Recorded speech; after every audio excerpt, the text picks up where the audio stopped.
আসসালামু আলাইকুম। সবাই কেমন আছেন? আশা করি অনেক অনেক ভালো আছেন। তো আমরা আজকে গেছিলাম আষাঢ়ি খাওয়ার জন্য। তো আমরা আষাঢ়ি গাছে ওঠার পর দেখতে পাচ্ছি আমাদের বরাবর নিচে একটি ডাহুক পাখির বাসা।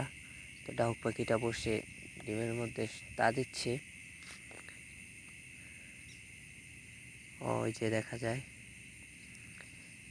একটু দূর থেকে ভিডিও করা হয়েছে।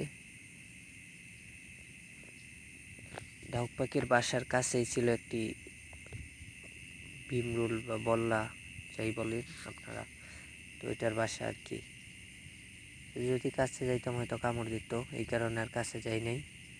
তো ডাহুক পাখিটা যখন আমরা আষাঢ় বাড়ার সময় চলে গেছে, তো আমরা দেখতে পাই যে এটার বাসার মধ্যে প্রায় 6টা ডিম। ওই যে দেখা যায় ডিমগুলা।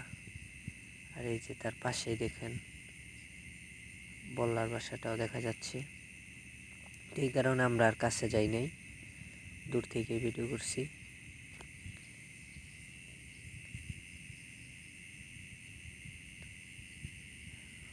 ওই যে দেখা যায় ডিমগুলা।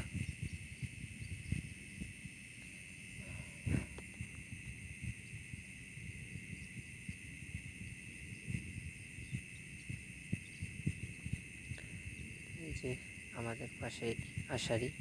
তো আমরা এখন আষাঢ়ি কেটে নেমে যাব। আমরা আর বাসার কাছে যাব না, যেহেতু বাসার মধ্যে ডিম আছে। আল্লাহ হাফেজ।